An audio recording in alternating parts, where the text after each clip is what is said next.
اشہد ان لا الہ الا اللہ وحدہ لا شریک لہ واشہد ان محمدا عبدہ ورسولہ اما بعد فاعوذ باللہ من الشیطان الرجیم بسم اللہ الرحمن الرحیم الحمد للہ رب العالمین الرحمن الرحیم مالک یوم الدین ایاک نعبد و ایاک نستعین اہدنا الصراط المستقیم صراط الذین انعمت علیہم صراط الذین انعمت علیہم غیر المغضوب علیہم ولا الضالین لا اکراہ فی الدین قد تبین الرشد من الغی فمن یکفر بالطاغوت ویؤمن باللہ فقد استمسک بالعروۃ الوثقی لا انفصام لها واللہ سمیع علیم اللہ ولی الذین آمنوا یخرجهم من الظلمات إلى النور والذین کفروا اولیاؤهم الطاغوت یخرجونهم من النور إلى الظلمات اولئک اصحاب النار ہم فیہا خالدون۔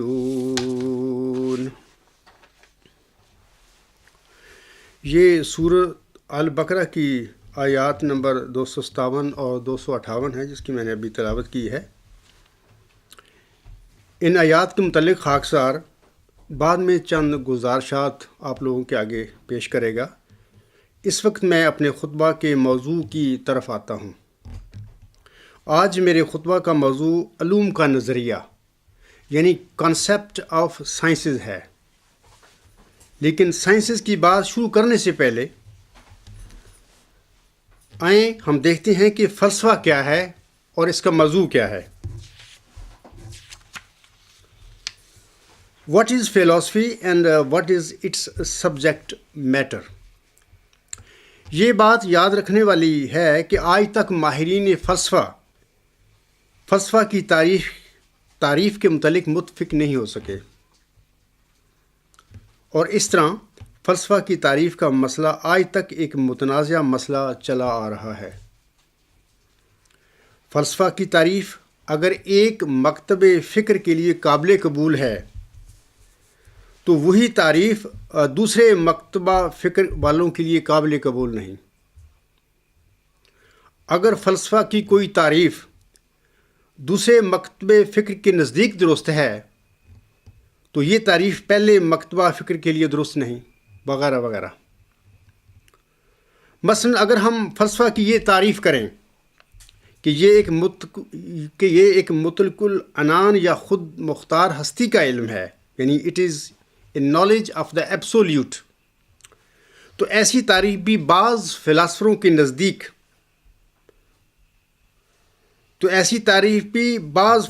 کے لیے تو قابل قبول ہوگی، لیکن بعض دیگر اس پر یہ اعتراض کریں گے چونکہ کوئی مطلق العنان ہستی موجود ہی نہیں ہے، لہذا اس کے علم کی بات بھی غلط ہے۔ اس کا علم پھر ہم کیسے حاصل کر سکتے ہیں؟ بعض دیگر فلاسفر یہ کہتے ہیں کہ اگر کوئی مطلق العنان ہستی موجود بھی ہے تو چونکہ ہم اس کا علم حاصل نہیں کر سکتے، لہذا فلسفہ کو ہم اس کا علم قرار نہیں دے سکتے۔ ایک مکتبہ فکر ایسا بھی ہے جو کہتا ہے کہ کوئی مطلق العنان ہستی موجود ہے یا موجود نہیں ہے، ہم اس کا علم حاصل کر سکتے ہیں یا ہم اس کا علم حاصل نہیں کر سکتے، ہر صورت میں اس کا علم بے فائدہ ہے، وغیرہ وغیرہ۔ یہ بحث تاریخ فلسفہ میں موجود ہے اور ہر دور میں تعریف جو ہے فلسفہ کی اس کے متعلق جھگڑا چلتا چلا آ رہا ہے۔ سامعین، خاکسار فلسفہ کی یہ تعریف کرتا ہے کہ یہ علم کا علم، یہ حکمت کی حکمت ہے۔ It is a knowledge of the knowledge or a wisdom of the wisdom۔ اب اگر کوئی انسان فلسفہ کی اس تعریف پر اعتراض کرنا چاہے تو وہ شوق سے کرے، وہ کرے، لیکن اس تعریف پر اعتراض اسی وقت ہو سکتا ہے جب پہلے کوئی علم یا حکمت کے وجود کو جھٹلا کر دکھا سکے، جو کہ ناممکن ہے۔ جیسا کہ پچھلے خطبات میں سقراطی نظریہ علم کی وضاحت کرتے ہوئے میں نے یہ بتایا ہے کہ بقول سقراط نیکی علم ہے، یعنی ورچو از نالج۔ سقراطی نظریہ علم ہمیں بتاتا ہے کہ علم موجود ہے اور وہ نیکی ہے، اور دنیا میں کروڑ ہا کروڑ طلباء کا وجود علم کے موجود ہونے کی گواہی دے رہا ہے۔ کیوں؟ کیونکہ وہ پڑھتے ہیں، پڑھ رہے ہیں، نوئنگ پروسیس جاری ہے۔ اگر علم کا وجود نہ ہوتا تو اس دنیا میں اس کے جاننے والے بھی نہ ہوتے۔ چونکہ جاننے والوں کا موجود ہے ہمارے سامنے، کروڑ ہا کروڑ طلباء ہمارے سامنے ہیں، تو یہ کروڑ ہا کروڑ طلباء کا وجود جو ہے، اسٹوڈنٹس کا وجود جو ہے، علم کی اور حکمت کی وجود پر دلالت کرتا ہے کہ اس کا وجود ہے۔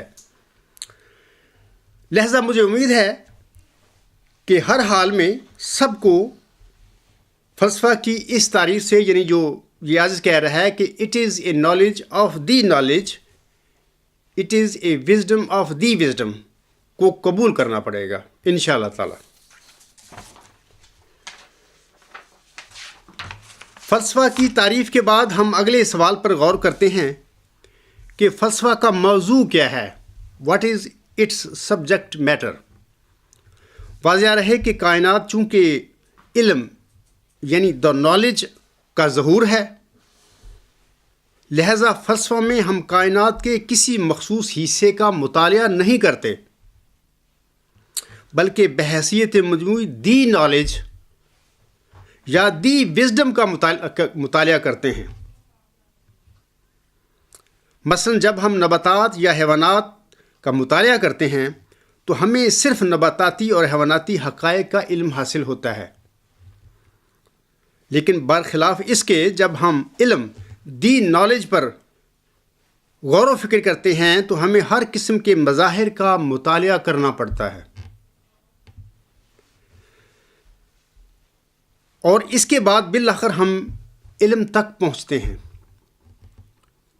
ہمیں علم کا علم حاصل کرنے کے لیے تمام مادی اور غیر مادی عالموں سے ماورا ہونا پڑتا ہے، جیسا کہ میں نے سقراط کے دوسرے علمی نظریہ کے متعلق بتایا ہے کہ بقول سقراط سب علم تصورات یعنی تعریفوں کے ذریعے ملتا ہے۔ All knowledge is knowledge through concepts. جب ہم ایک تصور سے ایک اعلیٰ تصور کی طرف اور وہاں سے ایک اور اعلیٰ تر تصور کی طرف بڑھتے ہیں تو اس طرح ہمارا علم ترقی کرتا ہے۔ اس پس منظر میں یہ نتیجہ نکلتا ہے کہ فلسفہ کی آخری منزل اعلیٰ، انتہائی ہمہ گیر تصور یا نظریہ ہے، اور بلا شبہ مسلمہ ماہرین علم فلسفہ کا یہی مقصد اور یہی منزل تعین کرتے ہیں۔ اسی ضمن میں جناب سٹیج صاحب اپنی کتاب یونانی فلسفہ کی تنقیدی تاریخ کے صفحہ نمبر 3 پر لکھتے ہیں، وہ کہتے ہیں all sciences tend to generalize, to reduce multitudes of particular facts to single laws. Philosophy carries this process to its highest limit. It generalizes to the utmost.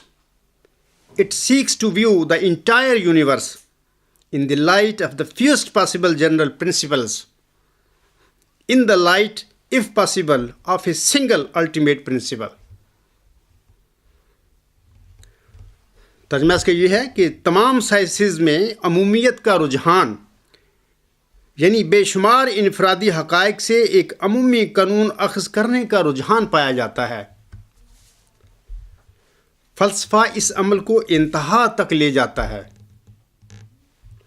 یہ حد المقدور حد تک تعمیم سازی کرتا ہے، یعنی جنرلائزیشن کرتا ہے۔ یہ کوشش کرتا ہے کہ کائنات کی چند عمومی اصولوں کی روشنی میں تشریح کی جائے، اور اگر ممکن ہو تو ایک ہی انتہائی اصول کی روشنی میں۔ خاکسار سامعین کو بتاتا ہے کہ ورچو از گاڈ، الہی نظریہ جو اس عاجز پر الہام ہوا ہے، جس کی تلاش یا جس کو دریافت کرنے کے لیے آج تک ماہرین سائنس اور ماہرین فلسفہ دن رات کوشش کر رہے ہیں، اللہ کے تعالیٰ کی طرف سے اس عاجز کو اس الہی نظریہ کے 2 اور نام بتائے گئے ہیں۔ یہ تو ڈیوائن تو تھیری ہے، الہی نظریہ ہے اس کا نام، کیونکہ ورچو از گاڈ، اللہ کے متعلق ایک بندہ بتا رہا ہے بات۔ 2 جو دوسرے نام اللہ نے مجھے بتائے ہیں وہ یہ ہیں کہ ایک تو یہ اعلیٰ انتہائی ہماگیر تصور یا نظریہ ہے، یعنی سپریم الٹیمیٹ یونیورسل کانسیپٹ اور تھیوری، اور دوسرا اس کا نام مجھے بتایا گیا ہے کہ یہ النظریات یعنی مدر آف تھیریز بھی ہے۔ النظریات کا مطلب ہے کہ ہر نظریہ خواہ وہ پرانا ہے آج سے پہلے جو موجود ہے دنیا میں، یا آئندہ دنیا میں وہ پیدا ہوگا، یہ سارے نظریات ورچوئس گاڈ سے ہی نکلتے ہیں۔ آج میں جس نظریہ یعنی کانسیپٹ آف سائنسز کے بارے میں بتاؤں گا، یہ نظریہ بھی نیکی خدا ہے سے ہی نکلتا ہے۔ آج کل جو مسلمان جاہل ورچو از گاڈ کے متعلق اپنی جہالت کا مظاہرہ کرتے ہوئے اسے نعوذ باللہ ایک شیطانی نظریہ قرار دے رہے ہیں، مجھے ایسے جاہل مسلمانوں اور ایسے جاہل قادیانیوں اور لاہوریوں پر رونا آتا ہے کہ آج امت محمدیہ کی جہالت کا یہ حال ہو گیا ہے کہ جہالت میں کوئی قوم ان کا مقابلہ نہیں کر سکتی، اور پھر یہ میرے اس نظریے کو، اعلیٰ انتہائی ہماگیر نظریے کو شیطانی نظریہ کہنے والے بھی مجددیت کا دعویٰ کرنے والے جاہل ہیں۔ وہ کہتے ہیں کہ ہمیں اللہ نے مجدد بنایا ہے۔ واقعی ماننے والی بات ہے کہ تم واقعی مجدد ہو، لیکن ہو جاہلوں کے مجدد، کیونکہ تم خود جاہل ہو، تمہیں پتہ ہی نہیں کہ میں کیا بک بک کرتا پھر رہا ہوں۔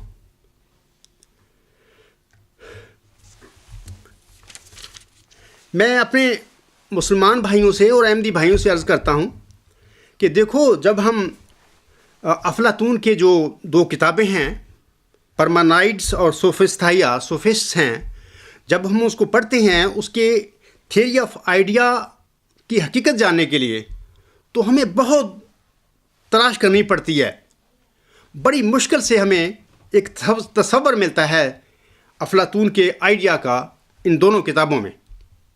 اور اسی طرح جب ہم ارسطو کے جو فارم ہے، اس کا جو نظریہ ہے، اس نے اپنے استاد کی اصلاح کرتے ہوئے ایک اعلیٰ نظریہ اس زمانے میں پیش کیا. تھیوری آف فارم ہم اس کو کہہ سکتے ہیں. جب ہم اس کا حقیقت جاننے کے لیے اس کی کتاب میٹافزکس کو پڑھتے ہیں تو ہمیں بہت تلاش کرنی پڑتی ہے کہ اس کا ارسطو کا مطلب کیا تھا، یعنی فارم سے وہ کیا مراد لیتا ہے. لیکن میں ان جاہلوں سے کہتا ہوں جو میرے اس نظریے کو نعوذ باللہ من ذالک شیطانی نظریہ کہتے ہیں، کہ میں نے تو بڑی صاف گوئی سے بڑے آغاز میں ہی یہ بات اس نیکی کے متعلق کہی ہے کہ وہ نیکی اعلیٰ انتہائی ہماگیر حق ہے، سپریم الٹیمیٹ یونیورسل ٹروتھ ہے. جاہلو، میں نیک کام کو خدا نہیں کہہ رہا، نہ مجھے کہا گیا ہے. تم جو کرتے پھرتے ہو آج کل، یہی کام بانی جماعت علیہ السلام کے مخالفین نے کیے تھے. ایک خاتم النبیین کا عرف عام میں جو ایک معنی سادہ لوگوں کے ذہن میں یہ ختم نبوت آ سکتا ہے کہ نبوت ختم ہو گئی، اس کا فائدہ اٹھاتے ہوئے ان جاہلوں نے، اس جاہل علماء نے حضرت مرزا صاحب وسلم کے مقابلے میں مسلمانوں کو گمراہ کیا. آج وہی کام جو ہے تم کر رہے ہو، تمہیں پتہ نہیں ہے، تم جوش میں ہو، تم ہوش میں نہیں ہو. لیکن میں تمہیں یقین دلاتا ہوں تمہاری نسلیں آئندہ زمانوں میں نیکی خدا ہے اعلیٰ انتہائی ہماگیر نظریہ پر بھی اور اس عاجز پر بھی فخر کریں گی کہ ہاں، ہم مسلمانوں میں بھی کچھ لوگ ایسے پیدا ہوئے جن کو اللہ تعالیٰ نے علم و حکمت کا امام بنایا. لیکن تم جاہلو جو آج کل جو کام کرتے پھر رہے ہو، تمہاری تاریخ احمدیہ میں، تاریخ اسلام میں تمہاری بھی یاد رہے گی، لیکن ایک جاہل کے طور پر رہے گی. بڑے بڑے جاہل اسلام میں پیدا ہوئے. اسی وجہ سے 1 صدی قبل مولانا الطاف حسن حالی نے اسی طرح تمہارا نقشہ کھینچا تھا. وہ کہتا ہے، مگر ہم کہ اب تک جہاں تھے وہی ہیں، جمادات کی طرح بارے زمیں ہیں، جہاں میں ہیں ایسے کہ گویا نہیں ہیں، زمانہ سے کچھ ایسے فارغ نشیں ہیں کہ گویا ضروری تھا جو کام کرنا وہ سب کر چکے، ایک باقی ہے مرنا. تمہاری یہ حالت ہے جاہلو. سوچو، اپنے آپ پر رو، غور کرو. اور تم منسوب کرتے ہو اپنے آپ کو محمد عربی وسلم کی طرف، جو حکمت اور علم کا امام تھا، اور تمہاری حرکتیں تمہاری آج یہ ہیں، اور تم در در کی دنیا میں ٹھوکریں کھاتے پھر رہے ہو، بھیک مانگتے پھر رہے ہو دنیا سے. اور وہ لوگ، وہ امتیں، وہ قومیں جنہوں نے تمہارے ہی علماء اور فضلاء کی علم اور حکمت پر اپنی بنیادیں استوار کیں، آج تم ان کے در کے فقیر ہو. اور آپ لوگوں نے اپنے علماء اور فضلاء کو اپنے اپنے زمانے میں رسوا اور ذلیل کیا تھا. آج جو تم میرے ساتھ کر رہے ہو، تم نے کیا کیا تھا ابن رشد کے ساتھ؟ اس کو تم نے قرطبہ کی مسجد کی سیڑھیوں پر نمازیوں کے جوتے صاف کرنے کی ڈیوٹی تمہیں لگائی، تمہارے جاہل خلیفوں نے اور تمہارے جاہل عاملوں نے. تم نے ابن تیمیہ کے ساتھ کیا تھا. تم نے اس کو نظر بند کیا اور اس سے قلم اور کاغذ بھی چھین لیا. آج تم ان تمام علماء و فضلاء نے جو علم اور حکمت میں کام کیے تھے، یعنی نشاط ثانیہ کیا، علم کی نشاط ثانیہ کا، اس کا سہرا تم اپنے سر پر باندھتے ہو، اور تمہیں ذرا بھی شرم نہیں آتی کہ ہم ان کے وقت میں ہم نے ان لوگوں سے کیا کیا تھا. آج وہی کچھ اس عجز کے ساتھ بھی ہو رہا ہے انشاءاللہ تعالی. چونکہ تم جوش میں ہو اور جہالت میں بڑھ چکے ہو، اس لیے تمہیں نظر نہیں آ رہا. نہ میں آ رہا ہوں، نہ جو میں کہہ رہا ہوں وہ نظر آ رہا ہے آپ کو. بہرحال ایک وقت آئے گا انشاءاللہ تعالی جب تم اور تمہاری نسلیں بھی روئیں گی اس پر کہ ہم کیا حرکتیں کر رہے تھے. اب میں سائنس کی طرف آتا ہوں.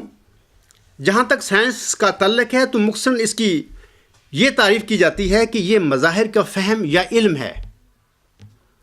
مطالعہ کے دوران مادی دنیا کے بعد ہم غیر مادی دنیا میں داخل ہو جاتے ہیں، اور بالآخر ہم فلسفہ کی وادی میں داخل ہو جاتے ہیں. ہم ما بعد طبیعت یعنی میٹافزکس کو فلسفہ نہیں کہہ سکتے، اگرچہ یہ غلطی سے ایسا ہی سمجھا گیا ہے. مادی دنیا کی طرح غیر مادی یا ما بعد طبیعتی دنیا بھی غائی علم یعنی آبجیکٹو نالج، آبجیکٹو وزڈم کی تخلیق ہے. اور اس کی محتاج ہے۔ یہ صرف علم یا حکمت ہے جو کہ بے نیاز اور غیر فانی ہے، جبکہ تمام اقسام کی سائنسز محتاج فانی اور عارضی تخلیق کا علم ہیں۔ جتنی بھی سائنسز ہیں، خواہ وہ میٹر فزیکل سائنسیں ہیں یا فزیکل ہیں۔ تشریح کی خاطر آئیں ایک درخت کی مثال لیتے ہیں۔ فرض کریں ہم کسی شاخ کی چوٹی سے شروع کرتے ہیں۔ ہم دیکھتے ہیں کہ ہر شاخ تنے پر جا کر ختم ہو جاتی ہے اور تنا بالآخر جڑ پر ختم ہو جاتا ہے۔ یہی معاملہ سائنس، مابعد طبیعت اور فلسفے کا ہے۔ اگر سائنسدان صرف شاخوں کا مطالعہ کرتے ہیں تو مابعد طبیعتی سائنسدان شاخ پر نہیں رکتے، بلکہ وہ آگے تنے تک جاتے ہیں۔ لیکن فلسفی تاہم راستہ میں نہیں رکتا اور آخری علت کی تلاش میں وہ آگے جاتا ہے اور اس طرح جڑ تک پہنچتا ہے۔ اسی ضمن میں جناب سٹیج صاحب لکھتے ہیں، All the sciences take quite for granted certain principles and facts which are for them ultimate. To investigate these is the portion of the philosopher, and philosophy thus takes the thread of knowledge where the sciences drop it. It begins where they end. It investigates what they take as matter of course. A critical history of Greek philosophy, page 3. وہ کہتا ہے تمام sciences بعض اصولوں اور بعض حقائق کو بطور مفروضہ لیتی ہیں اور یہ ان کے لیے آخری ہوتے ہیں۔ ان کی تحقیق کرنا فلسفے کا کام ہے، اور فلسفہ علم کی ڈور وہاں سے پکڑتا ہے جہاں سائنسز اسے چھوڑ دیتی ہیں۔ فلسفہ وہاں سے شروع ہوتا ہے جہاں سائنسز ختم ہو جاتی ہیں۔ یہ اس کی تحقیق کرتا ہے جسے سائنسز بطور مفروضہ لیتی ہیں۔ جہاں تک سائنسز کی منزل کا تعلق ہے سامعین، تو فلسفہ اور سائنسز کی منزل ایک ہی ہے۔ طبیعتی اور مابعد طبیعتی سائنسدان ایک ہی صدق کی تلاش میں لگے ہوئے ہیں۔ مثلاً نباتاتی سائنسدان پودوں کا مشاہدہ کرتے ہیں اور اپنی تلاش کے دوران وہ ایک تصور سے دوسرے تصور کی طرف بڑھتے ہیں۔ اسی طرح حیواناتی سائنسدان اپنے حیواناتی مشاہدہ کے دوران ایک تصور سے ایک دوسرے تصور کی طرف بڑھتے ہیں۔ اس طرح ہم دیکھتے ہیں کہ تمام قسم کے سائنسدان تعمیم سازی میں لگے ہوئے ہیں، یعنی جنرلائزیشن وہ کر رہے ہیں سارے۔ در حقیقت وہ تمام یکساں اعلیٰ انتہائی ہماگیر تصور تک پہنچنے میں مصروف ہیں، سپریم الٹیمیٹ یونیورسل کانسیپٹ تک پہنچنے کے لیے وہ کوشش کر رہے ہیں۔ جیسے کہ جناب اسی بات کی سٹیج صاحب تصدیق کرتے ہوئے لکھتے ہیں کہ thus the explanation of the many isolated facts consists in their reduction to the one law, and the explanation of the many laws consists in their reduction to the one more general law. As knowledge advances, the phenomena of the universe come to be explained by fewer and wider general principles. Obviously, the ultimate goal would be the explanation of all things by one principle. I do not mean to say that scientific men have this end consciously in view, but the point is that the monistic tendency is there. What is meant by the explanation is the reduction of all things to one principle. A critical history of Greek philosophy by Stace, page 65. ترجمہ اس کا یہ ہے کہ یوں بہت سارے علیحدہ حقائق کی تشریح سے مراد یہ ہے کہ ان کو ایک قانون کے تابع کیا جائے، اور بہت سارے قوانین کی تشریح سے مراد ان کو ایک زیادہ عمومی قانون کے تابع کرنا ہے۔ جیسے علم بڑھتا ہے تو کائنات کے مظاہر کی چند بڑے عمومی قوانین سے تشریح کی جاتی ہے، ظاہر ہے آخری منزل یہ ہے کہ تمام اشیاء کو ایک قانون کے تابع کیا جائے۔ میرے کہنے کا یہ مطلب نہیں کہ سائنسدانوں کا شعوری طور پر یہی مطمع نظر ہے، مگر بات یہ ہے کہ وہاں بھی وحدتی رجحان پایا جاتا ہے، مونسٹک ٹینڈنسی وہاں بھی پائی جاتی ہے۔ تشریح سے مراد یہ ہے کہ تمام اشیاء کو ایک اصول کے تابع کیا جائے۔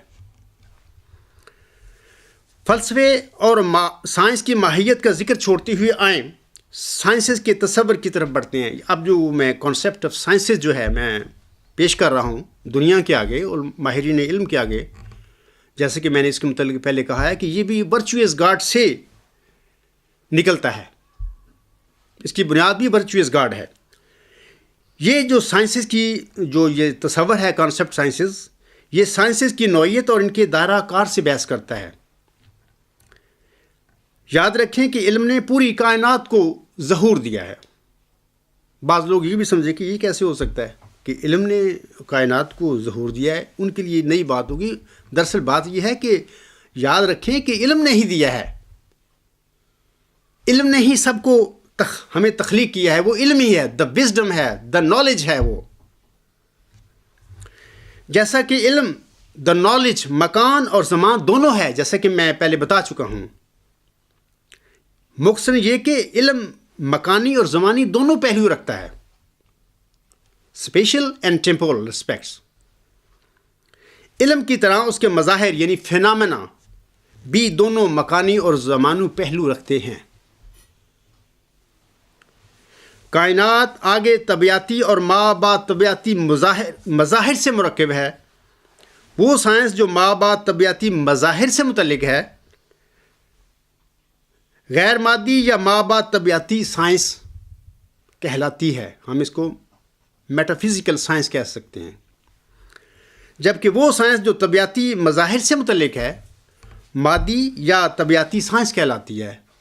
It is called physical science. ماں بعد طبیعتی سائنس آگے مزید ماں بعد طبیعتی مکانی اور ماں بعد طبیعتی زمانی سائنس میں تقسیم ہو جاتی ہے۔ ماں بعد طبیعتی مکانی سائنس ماں بعد طبیعتی مظاہر کے مکانوں سے متعلق ہے، یاد رکھیں۔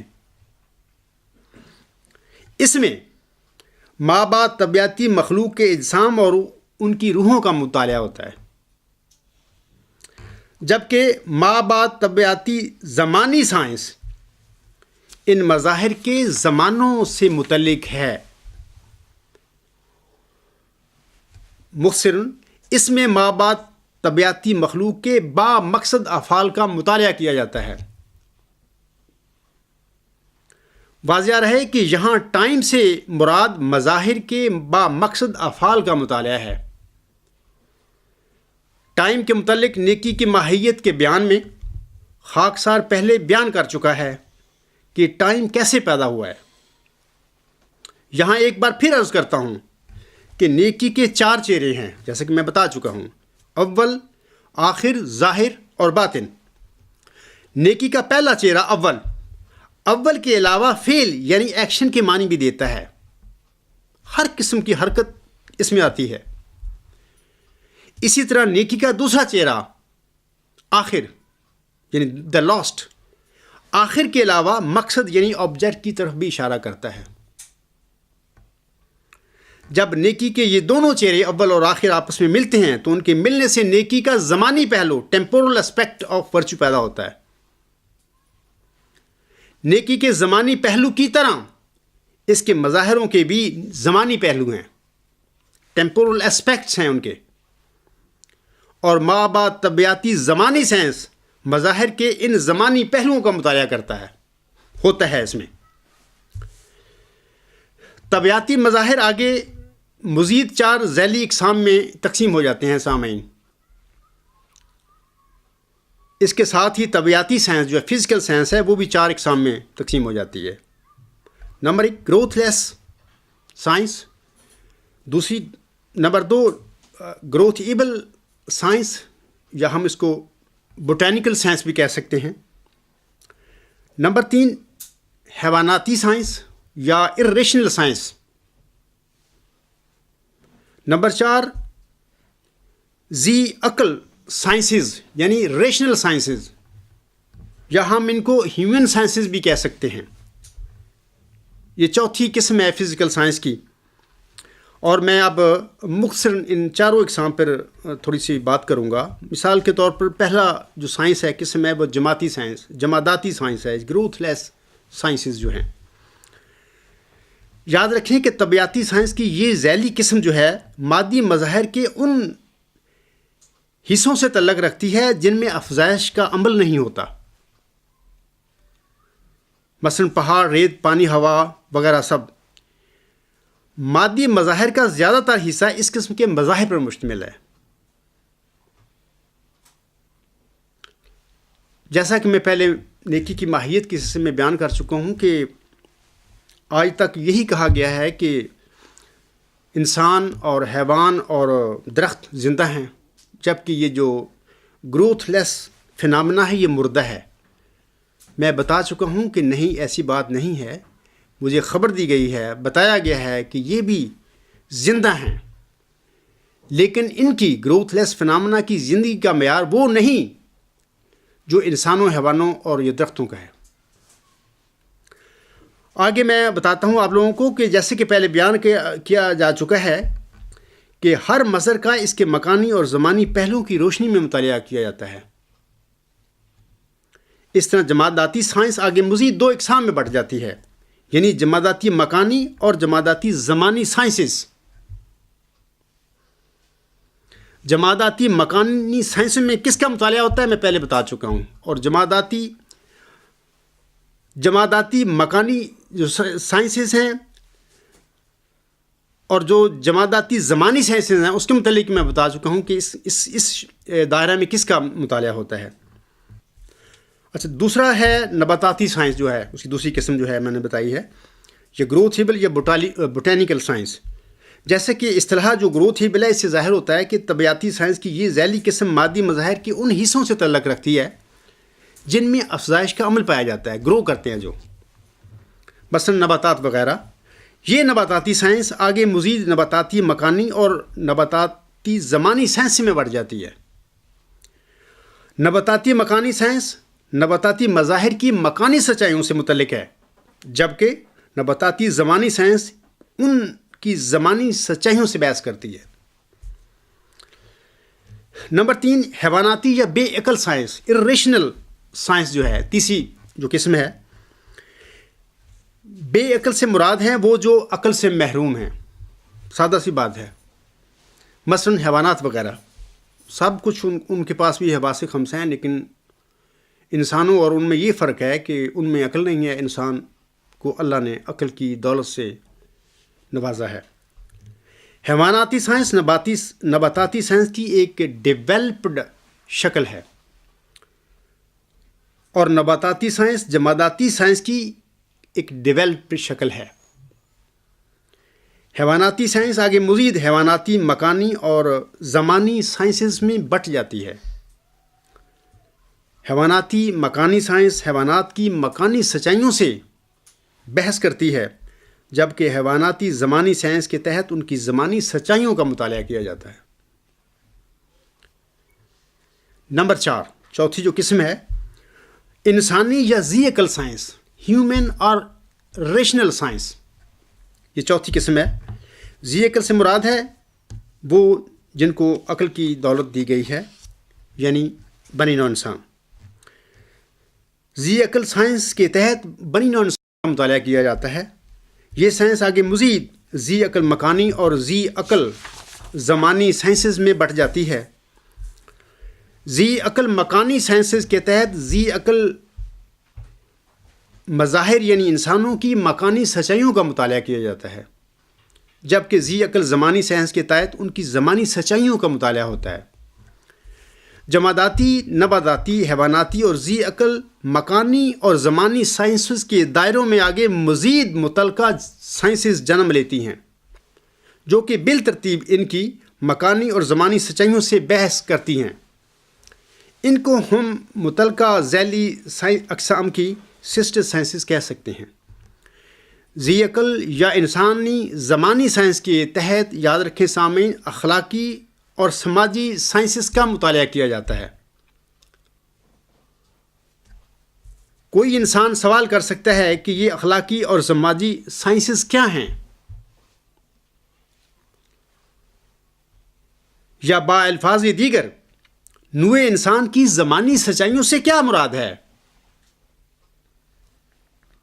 اس ضمن میں گزارش ہے کہ تمام اخلاقی اور سماجی سائنسز کا مطالعہ الہی معاہدہ ڈیوائن کوویننٹ کی روشنی میں مطالعہ کیا جاتا ہے۔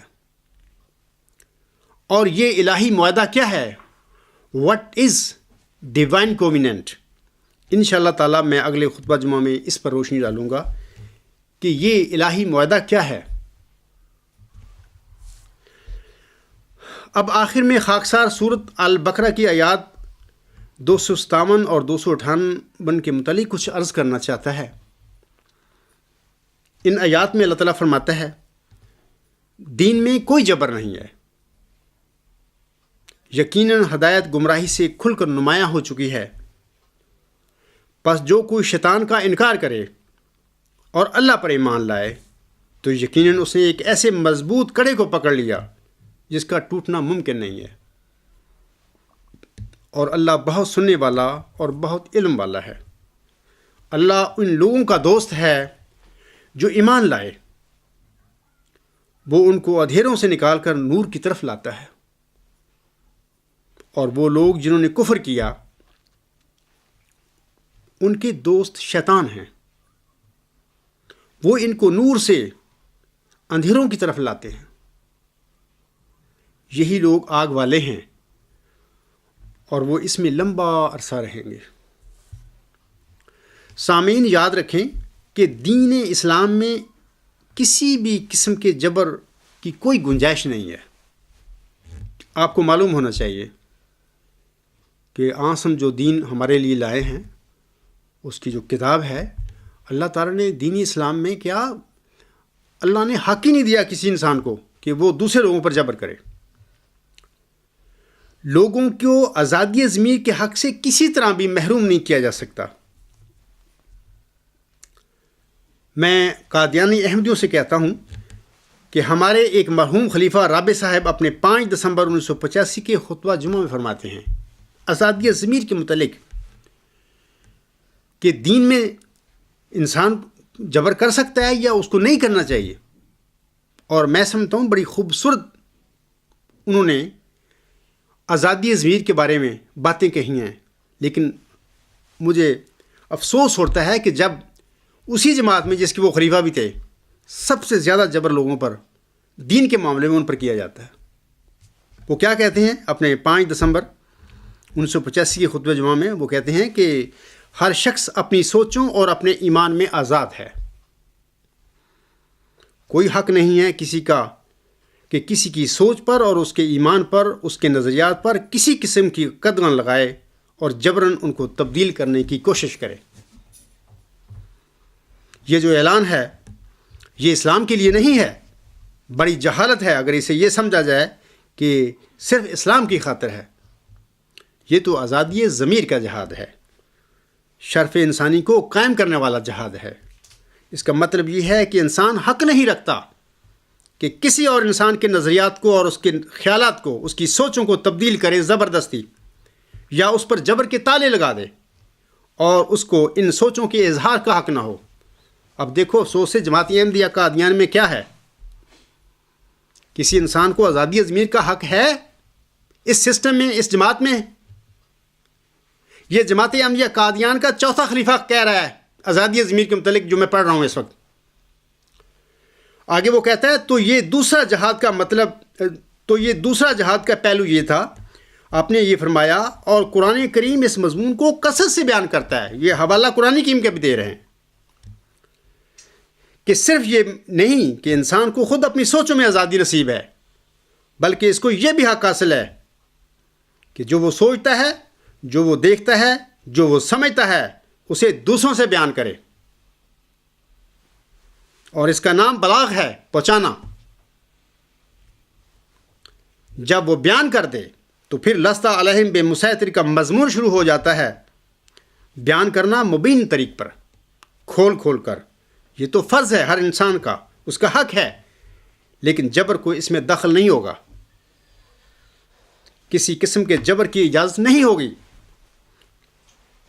چوتھا پہلو اس جہاد کا یہ تھا کہ اگر کوئی شخص اس کے نتیجے میں بات مان لے اور اپنے خیالات تبدیل کر دے تو ہرگز کسی دوسرے کا حق یہ نہیں ہے کہ وہ زبردستی اس کو اس تبدیلی خیال سے روکے اور کہے کہ یہ ہرگز ہم تمہیں اپنا خیال تبدیل کرنے نہیں دیں گے، اور اس کے نتیجے میں خیال تبدیل کروانے والے کو سزائیں دیں اور اس کو بھی مارے اور اس کی مخالفت بھی جسمانی طور پر کرے، ہر قسم کی تعزیری کارروائی اس کے خلاف کرے۔ میں اپنے احمدی بھائیوں سے کہتا ہوں کہ آج ہمارے ساتھ کیا ہو رہا ہے جماعت احمدیہ قادیان میں، جس کا خلیفہ یہ تشریح اور توضیح کر رہا ہے آزادی ضمیر کی اپنے خطبہ جمعہ میں کھڑے ہو کر، اور ہمارے ساتھ کیا ہوتا ہے؟ وہ کہتا آگے، ہر ایسے شخص کے مقابل پر حضرت محمد مصطفیٰ صلی اللہ علیہ وسلم کا جہاد کھڑا ہو جائے گا، آزادی ضمیر کے نام پر جو آپ نے جہاد کیا، اور ہر مسلمان کا فرض ہے کہ اس کی تائید کرے جس نے واقعتاً دلائل کے نتیجے میں اپنا مذہب تبدیل کیا ہے، اپنے خیالات تبدیل کیے ہیں، اور ہر ایسی جبر کی کوشش کا مقابلہ کرے جو ان بنیادی انسانی حقوق میں مداخلت کرے۔ میں احمدیوں سے کہوں گا کہ یہ تمہارا خلیفہ تھا رابع جو تمہیں حق دیتا ہے، اللہ نے تو دے دیا، محمد عربی صلی اللہ علیہ وسلم نے دے دیا حق آزادی ضمیر کا، تمہیں مسیح موعود نے بھی دیا ہے، تمہارا یہ چوتھا خلیفہ بھی تمہیں یہ حق دے رہا ہے کہ کسی انسان کا حق نہیں ہے کہ تم پر تمہارے خیال اگر تبدیل ہوں کسی وجہ سے یا کسی نقطہ نظر کو دیکھ کر کہ تم پر وہ جبر کرے اور تمہیں اپنے خیالات تبدیل کرنے کی اجازت نہ دے، یا تمہارے خیالات تبدیل کرنے کا جو واقعہ ہے اس کو آگے بیان کرنے سے وہ روکے کہ تم نے لوگوں سے بات نہیں کرنی، اس کے لیے وہ پابند نہیں کر سکتا، کیونکہ یہ آزادی ضمیر کے خلاف بات ہے۔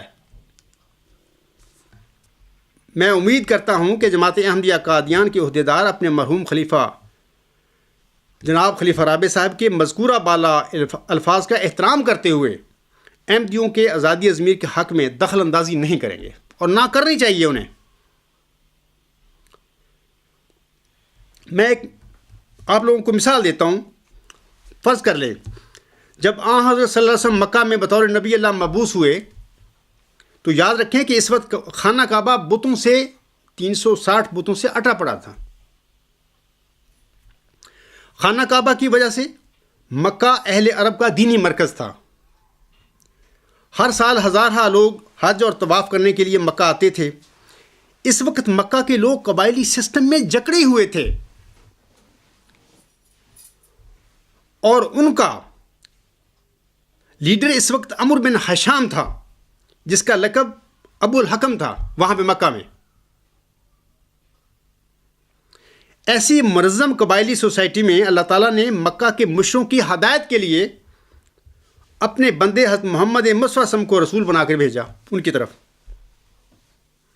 آپ نے مکہ والوں کو جو دعوت دی اس کا خلاصہ تھا لا الہ الا اللہ محمد رسول اللہ، نہیں کوئی معبود مگر اللہ، محمد صلی اللہ علیہ وآلہ وسلم اس کے رسول ہیں۔ حضرت صلی اللہ علیہ وآلہ وسلم کی دعوت الی الحق کے سلسلے میں عمرو بن حشام اگر مکہ کے لوگوں کو پابند کرتا کہ مکہ کی قبائلی سوسائٹی کی یکجہتی اور ہمارے بتوں کی عزت و توقیر کے لیے ضروری ہے کہ محمد کی دعوت کے سلسلے میں اگر کسی انسان کے ذہن میں سوال پیدا ہو تو وہ آپس میں سوال و جواب کرنے کی بجائے مجھ سے بات کرے، اگر وہ کہتا تو پھر میرا احمدیوں سے پہلا سوال یہ ہے کہ کسی بھی مذہبی فرقے میں لوگوں کے لیے کسی عامل یا عہدیدار کا ایسا حکم کیا ان کی آزادی ضمیر کو سلب کرنے کے مترادف نہیں ہوگا؟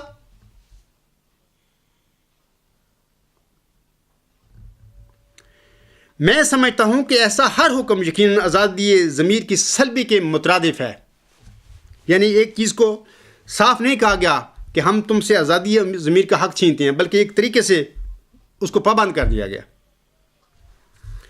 دوسرا سوال میرا احباب جماعت سے ہے، قادیانی احباب جماعت سے ہے کہ اگر مکہ کے سارے لوگ ڈر کے مارے ابو جہل کا حکم مان لیتے تو اس طرح کیا آن حضرت صلی اللہ علیہ وآلہ وسلم اپنے الہی مشن میں کامیاب ہو جاتے؟ یعنی کیا اسلام کی تخم ریزی ہو جاتی؟ ہرگز نہیں۔ تیسرا سوال میرا اپنے قادیانی بھائیوں سے ہے کہ جو یکجہتی، اتفاق اور اجماع جھوٹ کو قائم اور دائم رکھنے کے لیے ہو، کیا ایسی یکجہتی کی خاطر سچ کو قربان کر دینا جائز ہے؟ ہرگز نہیں جائز۔ میں دوسری مثال آپ لوگوں کے آگے رکھتا ہوں۔ ایک مثال حضرت مرزا غلام السلام کی میں آپ لوگوں کے سامنے ایک مثال رکھنا چاہتا ہوں۔ 1890 تک حیات مسیح اور غلبہ اسلام کے لیے آپ کے زندہ بجسم انسی آسمان سے نازل ہونے پر پوری امت کا اتفاق تھا۔ 1891 میں قادیان کے ایک گمنام شخص حضرت مرزا غلام السلام پر اللہ تعالیٰ نے یہ انکشاف فرما دیا کہ موسوی مسیح ابن مریم وفات پا چکا ہے اور امت محمدیہ میں نازل ہونے والا مسیح ابن مریم کوئی امتی فرد ہے اور وہ تو ہے۔ اس وقت کا مسلمانوں کا کوئی لیڈر، مثلا محمد حسین بٹالوی، مسلمانوں سے اگر یہ کہتا کہ چونکہ حیات مسیح ابن مریم اور اس کے زندہ بجسم انسی آسمان سے نازل ہونے کا ہمارا صدیوں سے اجماعی عقیدہ ہے، لہذا مرزا غلام احمد کے دعویٰ مسیح موت کے سلسلے میں اگر کسی مسلمان کے ذہن میں ہندوستان میں کوئی سوال پیدا ہو تو امت کے اتفاق اور یکجہتی کی خاطر آپس میں بات چیت کرنے کی بجائے وہ مسلمان مجھ سے آ کر جواب پوچھے، تو کیا یہ درست بات ہوتی کہ تم مانو گے اس بات کو کہ اگر کوئی ہوتا ایسا واقعہ کوئی ٹھیک ہوتا؟ ایک سوال اور کرتا ہوں کہ اگر حضرت مرزا صاحب علیہ السلام کے وقت میں ایسا ہوتا تو کیا محمد حسین بٹالوی کا ایسا فرمان قرآن کریم کی تعلیم لا اکراہ فی الدین کے منافی نہ ہوتا؟ دوسرا سوال میرا قادیانی بھائیوں سے یہ ہے کہ اگر حضرت مرزا صاحب علیہ السلام کے وقت میں ایسا ہوتا تو کیا آپ محمد حسین بٹالوی کا ایسا غیر قرآنی حکم مان کر حضرت مرزا صاحب علیہ السلام کے دعویٰ مسیح موت کے بارے میں آپس میں گفتگو نہ کرتے، ریسرچ نہ کرتے، تحقیق نہ کرتے، چھوڑ دیتے؟ تیسرا سوال قادیانی بھائیوں سے یہ ہے کہ اگر حضرت مرزا صاحب علیہ السلام کے وقت میں ایسا ہوتا اور آپ محمد حسین بٹالوی کا ایسا غیر قرآنی حکم مان کر حضرت مرزا صاحب علیہ السلام کے دعویٰ مسیح موت کے بارے میں آپس میں گفتگو کرنا بند کر دیتے تو کیا حضرت مرزا صاحب علیہ السلام عیسائیوں کے خدا کو مارنے اور مسلمانوں کے حیات مسیح کے باطل عقیدہ کو ختم کرنے میں کامیاب ہو جاتے؟ ہرگز نہیں۔ میرے احمدی بہنوں اور بھائیوں، اللہ تعالیٰ ہمیں واضح طور پر حکم دیتا ہے کہ وَتَعَاوَنُوا عَلَى الْبِرِّ وَالتَّقْوَىٰ وَلَا تَعَاوَنُوا عَلَى الْإِثْمِ وَالْعُدْوَانِ وَاتَّقُوا اللَّهَ إِنَّ اللَّهَ شَدِيدُ الْعِقَابِ۔ سورۃ مائدہ کی 3 نمبر یہ آیت ہے، اس میں اللہ تعالیٰ کہتا ہے ہمیں کہ اور نیکی اور تقویٰ میں ایک دوسرے سے تعاون کرو اور گناہ اور زیادتی کے کاموں میں تعاون نہ کرو، اور اللہ سے ڈرو، بندوں سے نہ ڈرو اور اللہ سے ڈرو، یقیناً اللہ سزا دینے میں بہت سخت ہے۔ تو یہ جو آزادی ضمیر سلب کرنا، لوگوں کو پابند کرنا بات چیت کرنے کے لیے، تحقیق کرنے کے لیے، یہ سب غیر اسلامی احکامات ہیں۔ اللہ تعالیٰ ہمیں حکم دیتا ہے کہ اس قسم کے کاموں میں کسی سے تعاون نہ کرو، اللہ سے ڈرو، لوگوں سے نہ ڈرو، اور یہ بھی اللہ نے فرما دیا کہ اللہ تعالیٰ سخت سزا دینے میں بہت سخت ہے۔ پھر میں سب انسانوں اور بطور خاص احمدیوں سے کہتا ہوں کہ جھوٹ اور بت پرستی کو قائم اور دائم رکھنے کے لیے ہر دور میں اس طرح انسانوں پر جبر کیا گیا ہے، لیکن صاحب ایمان اور متقی انسانوں نے ہر دور میں ایسے جبروں کا مقابلہ کر کے جھوٹ کے کلا کما کرنے اور حق کی کامیابی کے لیے اپنا حصہ ڈالا ہے۔ آج ہم ان کو یاد بھی کرتے ہیں اور بڑے فخر سے ان کا نام بھی لیتے ہیں، جیسے کہ ہم آج بلال کو سیدنا بلال کہتے ہیں۔ کیوں کہتے ہیں؟ کیونکہ انہوں نے ڈٹ کر جھوٹ کا مقابلہ کیا اور ماریں کھائیں، لیکن سچی بات لا الہ الا اللہ محمد رسول اللہ کہنے سے باز نہ آیا وہ. اس لیے آج وہ بلال ہمارے لیے سیدنا بلال ہے. اور آج بھی صاحب ایمان اور متقی انسان انشاءاللہ تعالی مجھے امید ہے ایسا ہی کریں گے. اللہ تعالیٰ آپ کی مدد فرمائے اور آپ کو اپنی ذمہ داریوں کو کما حقہ پوری کرنے کی توفیق عطا فرمائے. آمین. اگلے جمعہ تک اللہ تعالیٰ ہم سب کو اپنی حفظ و امان میں رکھے. آمین. وآخر دعوانا ان الحمدللہ رب العالمین.